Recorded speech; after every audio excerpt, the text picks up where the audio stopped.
الحمد لله رب العالمين والصلاة والسلام على سيد المرسلين أما بعد فأعوذ بالله من الشيطان الرجيم بسم الله الرحمن الرحيم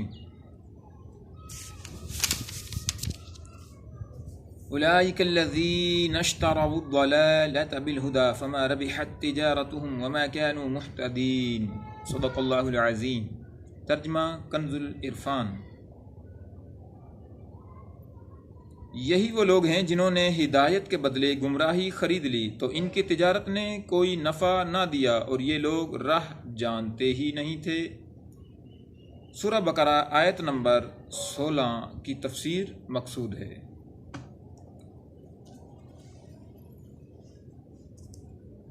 صدی، ابو مالک، ابن عباس، ابن مسعود اور چند دیگر صحابہ کرام رضی اللہ تعالیٰ عنہم سے اس آیت کی تفسیر میں نقل کرتے ہیں، انہوں نے گمراہی کو اختیار کر لیا اور ہدایت کو چھوڑ دیا۔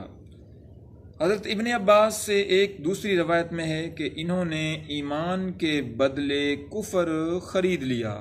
مجاہد کہتے ہیں وہ ایمان لائے پھر کافر ہو گئے۔ اللہ اکبر۔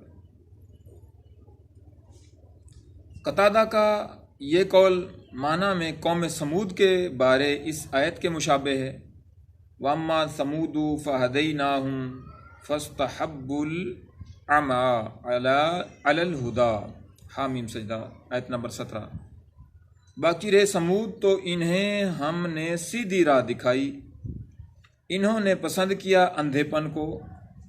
اللہ اکبر۔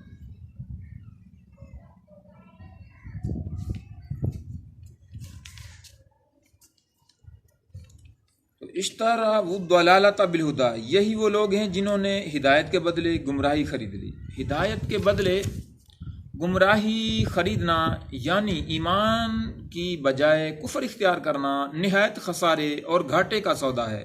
یہ آیت یا تو ان لوگوں کے بارے میں نازل ہوئی جو ایمان لانے کے بعد کافر ہو گئے، یا یہودیوں کے بارے میں نازل ہوئی جو پہلے تو حضور پر نور صلی اللہ علیہ وآلہ وسلم پر ایمان رکھتے تھے، مگر جب حضور اقدس صلی اللہ علیہ وآلہ وسلم تشریف لائے تو منکر ہو گئے، یا یہ آیت تمام کفار کے بارے میں نازل ہوئی اس طور پر کہ اللہ تعالیٰ نے انہیں فطرت سلیمہ عطا فرمائی، حق کے دلائل واضح کیے، ہدایت کی راہیں کھولیں، لیکن انہوں نے عقل و انصاف سے کام نہ لیا اور گمراہی اختیار کی، تو وہ سب سے زیادہ نقصان اٹھانے والے تاجر ہیں کہ انہوں نے نفع ہی نہیں بلکہ اصل سرمایہ بھی تباہ کر لیا۔